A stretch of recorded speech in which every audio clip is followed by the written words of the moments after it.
23 फरवरी 2026 झारखंड में air ambulance crash. 24 फरवरी 2026 अंडमान और निकोबार में हेलीकॉप्टर क्रैश। 24 घंटे के अंदर हवा में 2 हादसे। और अभी पिछले महीने जनवरी में ही महाराष्ट्र में विमान हादसे में अजीत पवार का निधन। आखिर ये हो क्या रहा है? क्यों ये छोटे चार्टर्ड प्लेन और हेलीकॉप्टर्स उड़ते ताबूत बनते जा रहे हैं? ये सिर्फ हादसे नहीं है, बल्कि बहुत बड़े और डराने वाले पैटर्न का हिस्सा है। कल्पना कीजिए, जब दुनिया भर के ताकतवर वीआईपीज आसमान में उड़ते हैं तो उनके पास बेहतरीन पायलट्स और करोड़ों की मशीनें होती हैं। एयर एम्बुलेंस में भी सबसे काबिल क्रू और एडवांस लाइफ सपोर्ट सिस्टम होता है। फिर भी अचानक ऐसा क्या होता है कि आसमान से मौत बरसती है?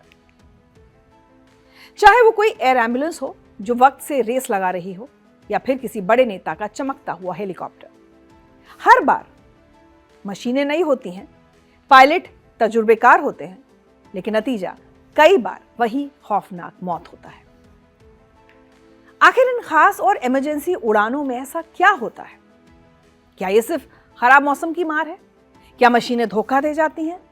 या फिर वक्त पर पहुंचने का वो भयानक दबाव है जो पायलट से ऐसी गलतियां करवा रहा है जिसकी कीमत जान देकर चुकानी पड़ती है? आज मैं इसी आसमानी खतरे के बारे में आपको बताऊंगी और हम समझेंगे कि आखिर ऐसी खास उड़ानें क्यों कई बार उड़ते ताबूत बन जाती हैं। सबसे पहले अंडमान और निकोबार आइलैंड वाले हेलीकॉप्टर क्रैश की बात करते हैं। पवन हंस कंपनी के हेलीकॉप्टर ने 24 फरवरी की सुबह पोर्ट ब्लेयर से मायाबंदर के लिए उड़ान भरी और रनवे से महज 300 मीटर पहले समुद्र में गिर गया। वजह वही तकनीकी खराबी। हेलीकॉप्टर में 5 यात्री और 2 क्रू मेंबर समेत कुल 7 लोग सवार थे। स्थानीय मछुआरों और बचाव दल ने समय रहते सभी को पानी से बाहर निकाल लिया। ये गनीमत रही। नागरिक उड्डयन मंत्रालय ने इस घटना की उच्च स्तरीय जांच के आदेश दिए हैं। अब झारखंड वाले हादसे की बात करते हैं जो 23 फरवरी की शाम चतरा जिले में हुआ। दरअसल रांची के बिरसा मुंडा एयरपोर्ट से एक झुलसे हुए मरीज संजय कुमार को बेहतर इलाज के लिए तुरंत दिल्ली ले जाना था। परिवार की आंखों में एक उम्मीद थी कि दिल्ली पहुंचकर जान बच जाएगी। इसी उम्मीद के साथ रेडबर्ड एयरवेज की बीचक्राफ्ट C90 एयर एम्बुलेंस ने शाम 7:11 पर उड़ान भरी। विमान में मरीज के अलावा उनकी पत्नी अर्चना, एक रिश्तेदार ध्रुव, डॉक्टर विकास, पैरामेडिकल स्टाफ सचिन और 2 अनुभवी पायलट समेत कुल 7 लोग सवार थे। लेकिन उड़ान भरने के ठीक 23 मिनट बाद कुछ ऐसा हुआ जिसने सबकी सांसें रोक दी। शाम 7:34 पर कोलकाता ATC से इस विमान का संपर्क और रडार सिग्नल अचानक टूट गया। रडार से गायब होने से ठीक पहले पायलट कैप्टन विवेक ने ATC को बताया था कि आगे मौसम बहुत खराब है। उन्होंने रास्ता बदलने की इजाजत मांगी, लेकिन कुछ ही देर बाद विमान चतरा जिले के सिमरिया ब्लॉक के घने जंगलों में क्रैश हो गया। हादसे में सभी लोगों की मौत हो गई। अब जांच एजेंसी वहां ब्लैक बॉक्स तलाश रही है ताकि पता चल सके कि क्या सिर्फ मौसम खराब था या मशीन ने भी धोखा दिया। इस दर्दनाक हादसे ने एक बार फिर वही सवाल खड़ा कर दिया है, आखिर छोटे विमान और एयर एम्बुलेंस इतने खतरनाक क्यों साबित होते हैं? देखिए, जब हम और आप किसी बड़ी कमर्शियल फ्लाइट में बैठते हैं तो वो विमान आसमान में करीब 35 से 40 हजार फीट की ऊंचाई पर उड़ता है। एक तरह से तयशुदा हाईवे पर वो चलते हैं। इतनी ऊंचाई पर बादल और तूफान अक्सर नीचे रह जाते हैं। वहां का आसमान शांत रहता है और विमान के सिस्टम पूरी तरह ऑटोमेटिक होते हैं।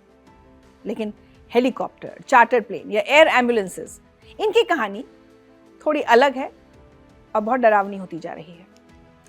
इन्हें वो सेफ्टी कॉशन नहीं मिलता जो बड़े जहाजों को हासिल है। इन छोटे विमानों को कम ऊंचाई पर उड़ना पड़ता है, अक्सर बादलों के बीच और खराब मौसम के थपेड़ों के साथ। ये आसमान के हाईवे पर नहीं, बल्कि एक तरह से कच्ची सड़क पर चल रहे होते हैं। 23 फरवरी 2026 को झारखंड के चतरा जिले के पास हुआ एयर एम्बुलेंस हादसा इसी खतरे का सबसे ताजा और दर्दनाक सबूत है। वो एक ऐसी उड़ान थी जो समय से रेस लगा रही थी। एयर एम्बुलेंस या चार्टर उड़ानों में सबसे बड़ी चुनौती होती है फ्लेक्सिबिलिटी, यानी कहीं भी और कभी भी उड़ने की आजादी। सुनने में अच्छा लगता है, लेकिन यही आजादी कई बार जानलेवा बन जाती है। कमर्शियल फ्लाइट्स का नियम सख्त होता है। अगर मौसम जरा भी खराब है तो उड़ान रद्द हो जाएगी। वहां शायद की कोई गुंजाइश नहीं होती। लेकिन एयर एम्बुलेंस के केस में जैसे कि अभी झारखंड वाले मामले में देखा गया, एक अजीब सा दबाव होता है। एक तरफ मरीज की जान बचाने की जल्दी होती है, तो दूसरी तरफ मौसम की चुनौती। इस जल्दी के चक्कर में पायलट अक्सर वो रिस्क ले लेते हैं जो बड़े जहाज कभी नहीं लेते।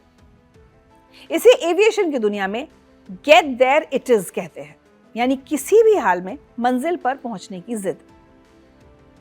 जब आप छोटे विमान में होते हैं तो आप रडार और एटीसी के भरोसे कम और पायलट की सूझबूझ पर ज्यादा निर्भर होते हैं, और इंसान से गलती होने की गुंजाइश हमेशा रहती है, खासकर जब उस पर जान बचाने का भारी दबाव हो या कहीं जल्दी पहुंचने का दबाव हो। झारखंड का हादसा हमारे देश के लिए कोई इकलौती घटना नहीं है। अगर हम पिछले कुछ सालों के पन्ने पलटें तो एक बहुत ही डरावना पैटर्न सामने आता है।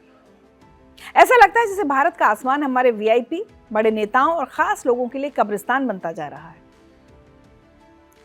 सोचने वाली बात है कि बेहिसाब ताकत, पैसा और सबसे बेहतरीन पायलट्स होने के बावजूद ये वीआईपी हवा में इतने बेबस क्यों हो जाते हैं।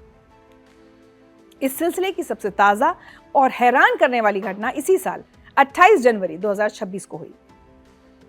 महाराष्ट्र से आई एक खबर ने पूरे देश की राजनीति और सिस्टम को गहरे सदमे में डाल दिया। बारामती के पास एक चार्टर प्लेन भयानक हादसे का शिकार हो गया। इस विमान दुर्घटना में महाराष्ट्र के कद्दावर नेता और उप मुख्यमंत्री अजित पवार की जान चली गई। एक पल में सियासत का एक बड़ा चेहरा हमेशा के लिए खामोश हो गया। यह विमान VSR वेंचर्स नाम की कंपनी चला रही थी। चुनाव और राजनीतिक सरगर्मियों के बीच नेता अक्सर चार्टर प्लेन का इस्तेमाल करते हैं। उनके ऊपर एक दिन में कई रैलियां और जनसभाएं कवर करने का भारी दबाव होता है। जमीनी हकीकत यह है कि वक्त बचाने की इसी होड़ में अक्सर मौसम और उड़ान के कड़े नियमों को नजरअंदाज कर दिया जाता है। अजित पवार का यह हादसा इसी बात का कड़वा सच है कि सत्ता के सबसे ऊंचे शिखर पर बैठा व्यक्ति भी आसमान के आगे एकदम लाचार है। वीआईपी और वीवीआईपी उड़ानों में ये मौत का सिलसिला सिर्फ नेताओं तक ही सीमित नहीं है। धार्मिक यात्राओं के दौरान भी हेलीकॉप्टर हादसों का एक डरावना इतिहास रहा है। जून 2025 का केदारनाथ हेलीकॉप्टर हादसा इसका सबसे दर्दनाक उदाहरण है। उत्तराखंड की ऊंची पहाड़ियों में पल पल मौसम बदलता है। वहां कब अचानक गहरी धुंध छा जाए और सफेद बादलों की दीवार खड़ी हो जाए, कोई भी पक्के तौर पर कह नहीं सकता। खराब विजिबिलिटी यानी कम रोशनी और घने कोहरे के बीच आर्यन एविएशन का हेलीकॉप्टर वहां क्रैश हो गया था। उस खौफनाक हादसे में पायलट समेत 7 तीर्थयात्रियों को अपनी जान गंवानी पड़ी थी। वो लोग भगवान के दर्शन करने गए थे, लेकिन कभी लौट कर नहीं आए। अब पहाड़ों पर धार्मिक पर्यटन एक बड़ा बिजनेस बन चुका है। यात्रा का सीजन छोटा होता है, कम वक्त, ज्यादा उड़ान भरने का दबाव। एविएशन कंपनियां ये दबाव हर वक्त सहती हैं।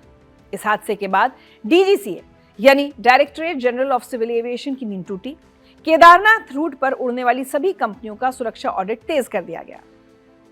लेकिन अफसोस, तब तक 7 जिंदगियां खत्म हो चुकी थी। हम ये भी कह सकते हैं कि जो एविएशन कंपनियां होती हैं, ये खुद रिस्क लेती हैं ज्यादा मुनाफे के लिए, लेकिन अपने पायलट के साथ साथ ये पैसेंजर्स की जान भी खतरे में डालती हैं। अब बात करते हैं उस हादसे की जिसने पूरे देश को झकझोर दिया था। यह हादसा बताता है कि जब मशीन और मौसम दोनों एक साथ में धोखा दें तो कोई नहीं बच सकता। दिसंबर 2021 में तमिलनाडु के कुन्नूर के घने जंगलों में वायुसेना का MI-17 V5 हेलीकॉप्टर अचानक क्रैश हो गया। इस हादसे में देश के पहले CDS जनरल बिपिन रावत, उनकी पत्नी और कई जांबाज सैन्य अफसरों का निधन हो गया। वायुसेना का MI-17 V5 कोई आम मशीन नहीं है। इसे दुनिया के सबसे सुरक्षित और एडवांस्ड हेलीकॉप्टर्स में गिना जाता है। यह खास तौर पर VVIP मूवमेंट के लिए होता है। लेकिन कुन्नूर की घाटियों में अचानक आए बादलों ने पायलट की विजिबिलिटी को जीरो कर दिया। इसे एविएशन की भाषा में कंट्रोल्ड फ्लाइट इनटू टेरेन कहते हैं, जहां पायलट को पता ही नहीं चलता कि वो सीधे पहाड़ से टकराने वाला है। ऐसे हादसों की लिस्ट बहुत लंबी है। देश के दूर दराज और दुर्गम इलाकों में काम करने वाले बड़े अधिकारी भी रोज इसी खतरे के साए में उठते हैं। साल 2015 में अरुणाचल प्रदेश के तिरप जिले में बिल्कुल ऐसा ही एक दर्दनाक हादसा हुआ था। वहां पवन हंस कंपनी का एक हेलीकॉप्टर घने जंगलों के बीच क्रैश हो गया था। उस हादसे में जिले के कलेक्टर और दोनों पायलट्स की मौत हो गई थी। नॉर्थ ईस्ट के पहाड़ी इलाकों में खराब मौसम और उड़ान की चुनौतियां हमेशा से एक बड़ा और जानलेवा कॉम्बिनेशन साबित होती रही हैं। लेकिन ऐसा नहीं कि आसमान में होने वाले हर हादसे का अंजाम सिर्फ मलबा और मौत ही होता है। कभी कभी पायलट की सूझबूझ और किस्मत मिलकर एक ऐसा चमत्कार कर देते हैं जिस पर यकीन करना मुश्किल होता है। अगर झारखंड की बात हो रही है तो मई 2012 के उस रोंगटे खड़े कर देने वाले हादसे को कैसे भुलाया जा सकता है। उस वक्त अर्जुन मुंडा झारखंड के मुख्यमंत्री थे और प्रदेश के दौरे पर निकले थे। वो अपनी पत्नी और कुछ खास सहयोगियों के साथ जमशेदपुर से रांची लौट रहे थे। उनके पास अगस्टा वेस्टलैंड का AWA-09 जैसा दुनिया का बेहतरीन और शानदार हेलीकॉप्टर था। लेकिन रांची एयरपोर्ट पर लैंडिंग से ठीक पहले मशीन ने अचानक जवाब दे दिया। हेलीकॉप्टर में बड़ी तकनीकी खराबी आ गई और वो हवा में बुरी तरह बेकाबू होकर डगमगाने लगा। अंदर बैठे लोगों को मौत नजर आने लगी होगी। उस खौफनाक पल में पायलट ने हौसला नहीं खोया और इमरजेंसी लैंडिंग की एक आखिरी कोशिश की। हेलीकॉप्टर काफी ऊंचाई से जमीन पर बुरी तरह आ गिरा और उसके कई टुकड़े हो गए। हादसे की तस्वीरें इतनी भयानक थी कि किसी को यकीन नहीं हुआ कि अंदर बैठा कोई भी शख्स जिंदा बचा होगा। लेकिन यह किसी बड़े चमत्कार से कम नहीं था कि मुख्यमंत्री अर्जुन मुंडा और उनके साथ सवार सभी लोग बाल बाल बच गए। लेकिन सबकी किस्मत एक जैसी नहीं होती। क्या आप सोच सकते हैं कि देश के किसी राज्य का मुख्यमंत्री 5 दिन तक लापता रहे और पूरे देश की मशीनरी उसे खोज ना पाए? ऐसा हुआ था अप्रैल 2011 में अरुणाचल प्रदेश के तत्कालीन मुख्यमंत्री दोरजी खांडू के साथ। उन्होंने तवांग से ईटानगर के लिए उड़ान भरी थी। उनका हेलीकॉप्टर पवनहंस कंपनी का यूरोकॉप्टर AS-350B3 था, जो पहाड़ों पर उड़ान भरने के लिए सबसे बेहतरीन माना जाता है। लेकिन उड़ान भरने के सिर्फ 20 मिनट बाद ही उनका हेलीकॉप्टर अचानक रडार से गायब हो गया। अरुणाचल प्रदेश के वो पहाड़ इतने दुर्गम और जंगल इतने घने थे कि सर्च ऑपरेशन में 5 दिन लग गए और 5 दिन बाद जब सर्च टीम को मलबा मिला तो मुख्यमंत्री दोरजी खांडू और उनके साथ सवार सभी लोगों की मौत हो चुकी थी। पहाड़ों और घने जंगलों का ये खौफ सिर्फ नॉर्थ ईस्ट तक ही सीमित नहीं है। दक्षिण भारत में भी एक ऐसा ही रोंगटे खड़े कर देने वाला हादसा हुआ था जिसने पूरे देश को हिलाकर रख दिया था। ये बात है साल 2009 की। आंध्र प्रदेश के तत्कालीन और सबसे ताकतवर मुख्यमंत्रियों में से एक YS राजशेखर रेड्डी अपने बेल 430 हेलीकॉप्टर से उड़ान भर रहे थे। अचानक उनका हेलीकॉप्टर नल्लामाला के घने जंगलों में दुर्घटनाग्रस्त हो गया। उनकी मौत की खबर ने पूरे राज्य में कोहराम मचा दिया। ये वो दौर था जब लोग मानने लगे थे कि वाकई इन VIP लोगों की सुरक्षा में कोई बहुत बड़ी चूक हो रही है। हादसों का यह सिलसिला सिर्फ मुख्यमंत्रियों तक ही नहीं रुका। देश के बड़े उद्योगपतियों और रसूखदार नेताओं के परिवार भी इस आसमानी खतरे का शिकार हुए हैं। मार्च 2005 में हरियाणा के मशहूर उद्योगपति और मंत्री OP जिंदल के साथ भी ऐसा ही दर्दनाक हादसा हुआ था। उसी हेलीकॉप्टर में हरियाणा के पूर्व मुख्यमंत्री बंसी लाल के बेटे सुरेंद्र सिंह भी सवार थे। दोनों ही रसूखदार लोग थे, लेकिन आसमान में उनकी सारी ताकत धरी की धरी रह गई। उत्तर प्रदेश के सहारनपुर के पास हेलीकॉप्टर क्रैश हुआ और दोनों की मौत हो गई। अब बात करते हैं साल 2004 की, जब उत्तर प्रदेश के कद्दावर नेता और पूर्व मुख्यमंत्री कल्याण सिंह भी मौत के मुहाने से बाल बाल बचकर लौटे थे। उनका हेलीकॉप्टर झारखंड के जामताड़ा में एक क्रैश लैंडिंग का शिकार हुआ था। यह हादसा भी उसी हड़बड़ी और दबाव का नतीजा था जो अक्सर चुनाव या राजनीतिक दौरों के दौरान देखा जाता है। हालांकि किस्मत अच्छी थी कि कल्याण सिंह सुरक्षित बच गए, लेकिन किस्मत हमेशा साथ नहीं देती। मार्च 2002 में लोकसभा के तत्कालीन अध्यक्ष GMC बालयोगी के साथ जो हुआ वो इसका सबसे बड़ा सबूत है। बालयोगी आंध्र प्रदेश के पश्चिमी गोदावरी जिले में एक कार्यक्रम से वापस लौट रहे थे। वो एक निजी चार्टर कंपनी के बेल 206 हेलीकॉप्टर में सवार थे।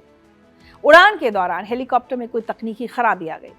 पायलट को समझ आ गया था कि खतरा बड़ा है और उसने एक इमरजेंसी लैंडिंग की कोशिश की। नीचे नारियल के बाग थे। पायलट ने हेलीकॉप्टर को उतारने की कोशिश तो की, लेकिन लैंडिंग के दौरान हेलीकॉप्टर एक बिजली के खंभे से टकरा गया और तालाब में जा गिरा। देश ने अपने लोकसभा अध्यक्ष को एक भयानक हादसे में खो दिया। इस लंबी और खौफनाक लिस्ट में एक नाम ऐसा भी है जिसने उस वक्त पूरे देश को रुला दिया था। वो थे कांग्रेस के दिग्गज नेता माधवराव सिंधिया। सितंबर 2001 में माधवराव सिंधिया दिल्ली से कानपुर के लिए एक बड़ी रैली को संबोधित करने जा रहे थे। वो एक चार्टर विमान में सवार थे। विमान जब उत्तर प्रदेश के मैनपुरी जिले के ऊपर से गुजर रहा था तो अचानक मौसम ज्यादा खराब हो गया और भारी बारिश शुरू हो गई। इस भयानक मौसम के बीच विमान में आग लग गई और वो खेतों में जा गिरा। इस दिल दहला देने वाले हादसे में माधवराव सिंधिया समेत विमान में सवार सभी 8 लोगों की मौत हो गई। 2001 से लेकर 2026 तक 25 साल, लेकिन हर हादसे की कहानी लगभग एक जैसी ही लगती है। वही हड़बड़ी, वही खराब मौसम और अचानक मौत। वीआईपी कल्चर में अक्सर ऐसा होता है कि जो शख्स पीछे बैठा है उसकी अहमियत और उसका रुतबा उड़ान के सुरक्षा नियमों से कहीं ज्यादा बड़ा मान लिया जाता है। क्या कोई आम पायलट किसी बड़े मंत्री, मुख्यमंत्री या कद्दावर वीआईपी को कहने की हिम्मत कर सकता है कि सर मौसम खराब है, मैं उड़ान नहीं भरूंगा? अक्सर इसी एक छोटे से सवाल के जवाब में ही इन सारे वीआईपी हादसों की असली वजह छुपी होती है। अब जरा दुनिया के नक्शे पर नजर डालते हैं, क्योंकि आसमानी खौफ किसी सरहद को नहीं मानता। चार्टर प्लेन और हेलीकॉप्टर हादसे सिर्फ भारत में नहीं होते। मई 2024 में पूरी दुनिया उस वक्त सन्न रह गई जब ईरान के राष्ट्रपति इब्राहिम रईसी का हेलीकॉप्टर अचानक गायब हो गया। उनका बेल 212 हेलीकॉप्टर अजरबैजान बॉर्डर के पास एक घने कोहरे वाले इलाके से गुजर रहा था। घने कोहरे में पायलट को सामने का पहाड़ दिखा ही नहीं और हेलीकॉप्टर सीधे चोटी से जा टकराया। इस एक हादसे ने ईरान की टॉप लीडरशिप को एक झटके में खत्म कर दिया। अमेरिका जैसे सुपर पावर और एडवांस देश में भी वीआईपी उड़ानें पूरी तरह सुरक्षित नहीं हैं। जनवरी 2020 में दुनिया के सबसे बड़े बास्केटबॉल लेजेंड कोबे ब्रायंट का हेलीकॉप्टर भी ठीक इसी तरह क्रैश हुआ था। कैलिफोर्निया की पहाड़ियों में घने कोहरे के बीच पायलट रास्ता भटक गया। वीआईपी पैसेंजर को जल्दी पहुंचाने का वो अदृश्य दबाव यहां भी एक सुपरस्टार और उनकी बेटी की दर्दनाक मौत की वजह बन गया। हमारे पड़ोसी देश नेपाल का रिकॉर्ड तो इस मामले में और भी खौफनाक है। जुलाई 2024 में वहां सौर्या एयरलाइन का एक विमान काठमांडू के रनवे से उड़ान भरते ही बुरी तरह क्रैश हो गया। नेपाल के खतरनाक रनवे और वहां पल पल बदलने वाला मौसम वैसे भी उड़ानों के लिए बहुत बड़ी चुनौती है। वहां अक्सर तकनीकी खराबी और मौसम का डबल अटैक विमानों को उड़ते हुए ताबूत में बदल देता है। लेकिन अगर आपको लगता है कि पायलट की गलती ही सबसे बड़ी वजह है, तो चिली का यह मामला आपको हैरान कर देगा। फरवरी 2024 में चिली के पूर्व राष्ट्रपति सेबेस्टियन पिनेरा का हेलीकॉप्टर क्रैश हो गया। हैरानी की बात यह थी कि पिनेरा खुद एक बहुत अनुभवी पायलट थे और वो मशीन भी खुद ही उड़ा रहे थे। भारी बारिश और खराब मौसम के बीच उनका हेलीकॉप्टर एक गहरी झील में जा गिरा। अब आते हैं उस सबसे जरूरी सवाल पर जो इस वक्त आपके दिमाग में घूम रहा होगा। आखिर करोड़ों की मशीनें और इतने तजुर्बेकार पायलट अचानक फेल क्यों हो जाते हैं? तो चलिए एविएशन की इस उलझी हुई साइंस को बिल्कुल आसान तरीके से समझाती हूँ। सबसे पहला और खतरनाक कारण है स्पेशियल डिसओरिएंटेशन, यानी स्थानिक भटकाव। कल्पना कीजिए आप एक ऐसी गाड़ी चला रहे हैं जिसके शीशे पर सफेद पेंट पोत दिया गया हो। आसमान में जब भयानक कोहरा या बर्फबारी होती है तो पायलट को बिल्कुल ऐसा ही महसूस होता है। ऐसी स्थिति में पायलट के सामने विजुअल रेफरेंस खत्म हो जाती है। उसे समझ नहीं आता कि आसमान कहाँ है और पहाड़ कहाँ। वो गहराई और दूरी का अंदाजा नहीं लगा पाता और उसका दिमाग उसे धोखा देने लगता है।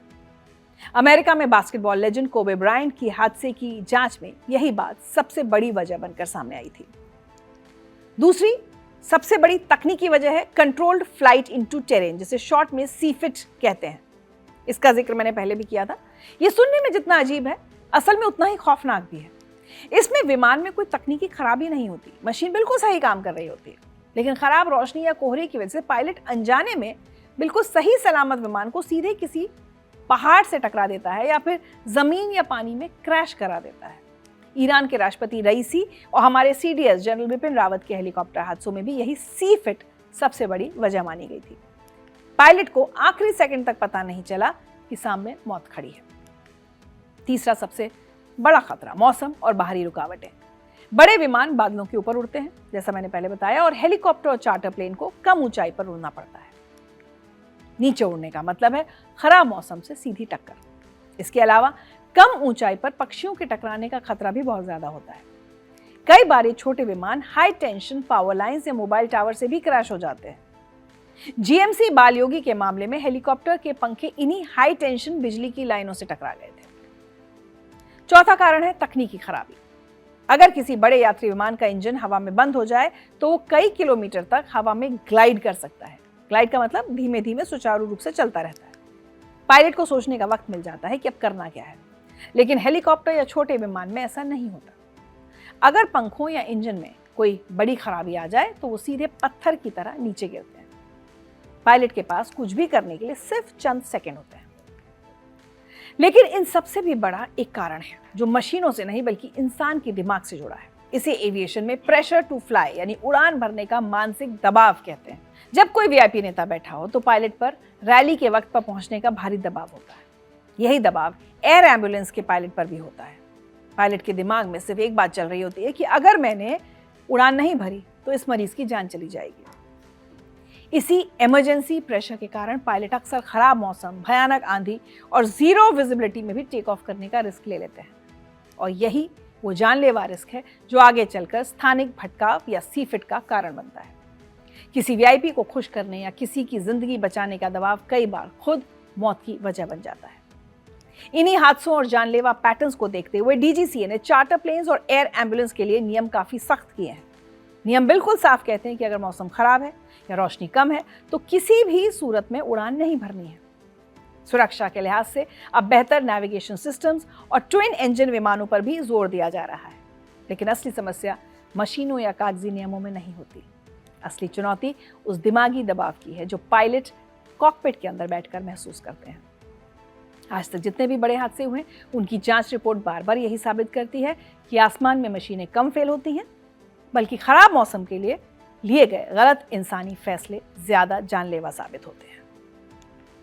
चाहे वो उड़ान किसी रसूखदार वीआईपी नेता की हो या फिर इमरजेंसी में फंसे किसी मरीज की। कहते हैं ना, दुर्घटना से देर भली। तो जब तक ये दबाव खत्म नहीं होगा तब तक करोड़ों की शानदार मशीनें ऐसे ही उड़ते ताबूतों में बदलती रहेंगी। उम्मीद है इस वीडियो से आपको इन बड़े विमान हादसों के पीछे की असली वजह और पूरी साइंस आसानी से समझ आ गई होगी। अगर आपको हमारी ये डीप रिसर्च और जानकारी अच्छी लगी तो इस वीडियो को अपने दोस्तों के साथ, अपने परिवार के साथ ज़रूर शेयर करें।